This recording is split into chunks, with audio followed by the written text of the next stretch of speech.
Happy Thursday to you. It's Thursday, April 23rd, 2020, and this is Thursday Thoughts. It's actually Wednesday night when I'm recording this. Cindy just took the boys to bed not too long ago, and it's quiet, and it's a good time to be reflective for a moment. What I'd like to do tonight is to talk through a short Bible passage, a story from the Gospel of Luke about Jesus healing, and from that story, just to offer some reflections.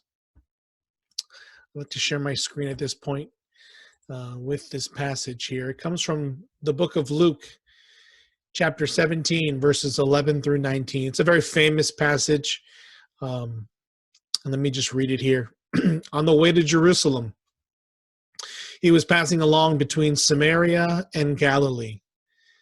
And as he entered a village, he was met by 10 lepers who stood at a distance and lifted up their voices, saying, "Jesus, Master, have mercy on us." When he saw them, he said to them, "Go and show yourselves to the priests." And as they went, they were cleansed. Then one of them, when he saw that he was cleansed, when he was healed, turned back, praising God with a loud voice. And he fell on his face at Jesus' feet, giving him thanks. Now he was a Samaritan. Then Jesus answered, "Were not 10 cleansed? Where are the 9? Was no one found to return and give praise to God except this foreigner?" And he said to him, "Rise and go your way. Your faith has made you well." As I said, this is a very familiar passage. Jesus healing 10 people, and as they go and follow his instruction of going to show themselves to the priests were the ones who would declare them clean and would be able to ceremonially reinsert them back into the community. So they were on their way to the priests, and they were healed on their way. And one of them turned around to give thanks to the Lord, and he was a Samaritan. We see in the beginning of this passage that this happens at a time when Jesus, on his way to Jerusalem, he's in between Samaria and Galilee. And so you get this impression, the Samaritans, they are these hated, despised, half-breed Jews. They're considered foreigners.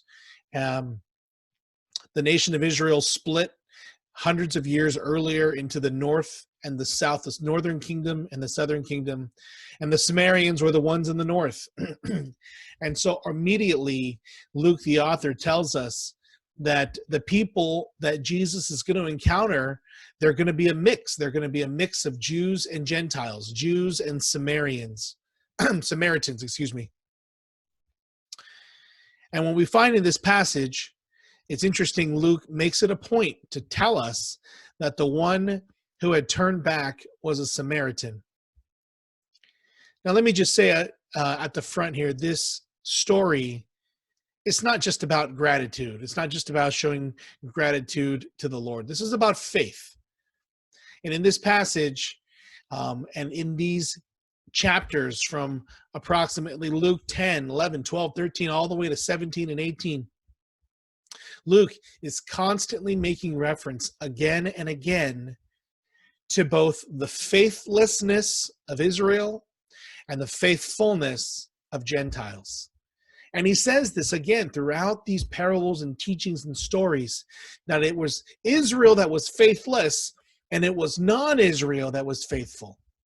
And so it's not a coincidence that at this time, the one who turned around to give thanks to Jesus was a foreigner.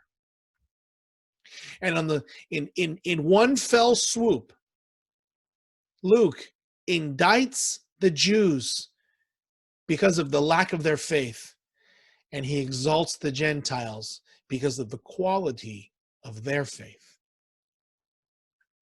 Now, this isn't just about gratitude, but for today, for tonight, I want to spend a moment talking about gratitude, about what it means to receive from the Lord and to turn around and give thanks to him.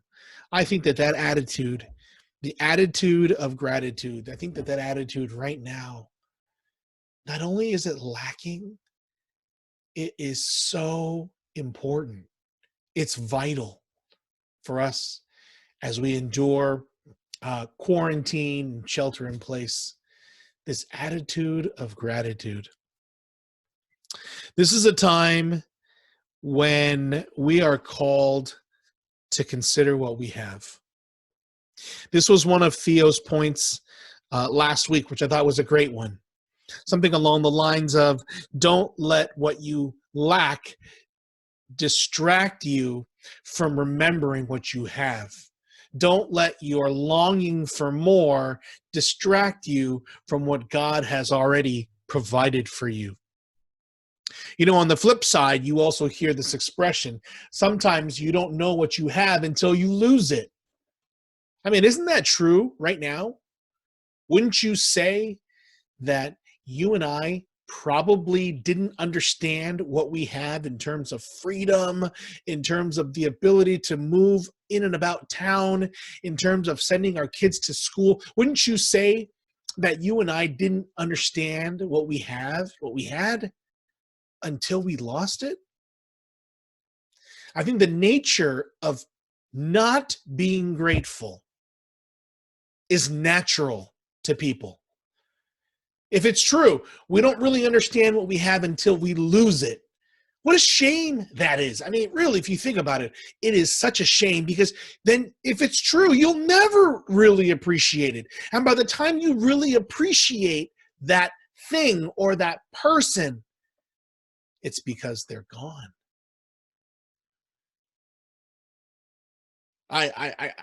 I can think of so many instances, and I don't want to go too far because I don't want to get too long here and too drawn out, about things that I've lost, people that I've lost, that it took losing them to realize what I have.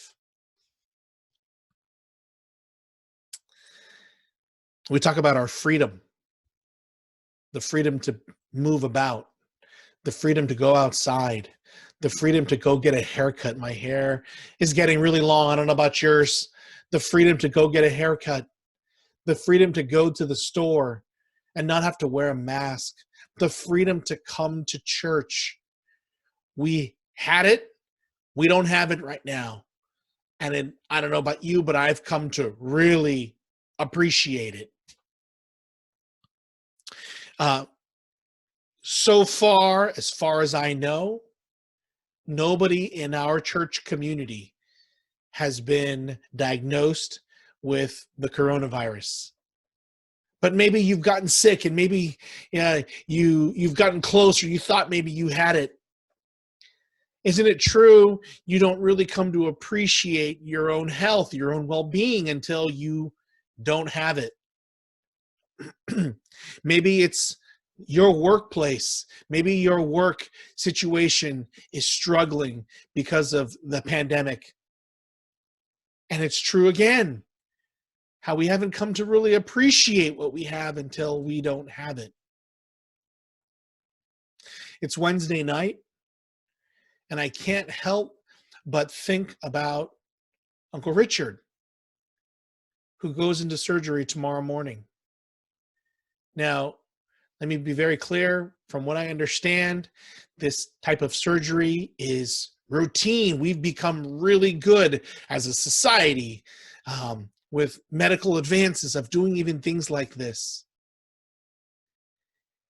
And yet I would be remiss if I didn't reflect for a moment and say, I don't think I have come to appreciate him enough.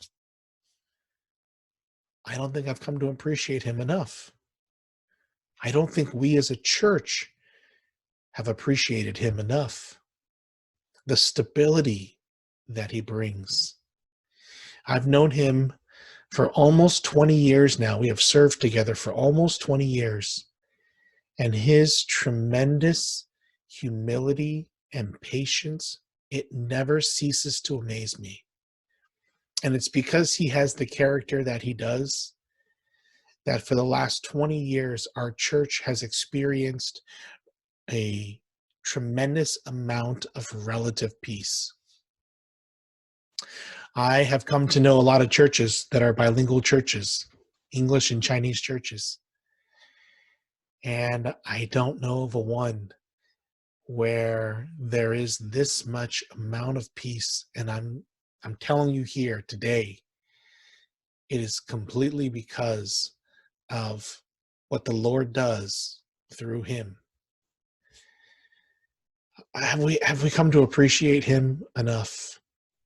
I have a feeling that there's going to come a day when he retires, and hopefully that's way out into the distance.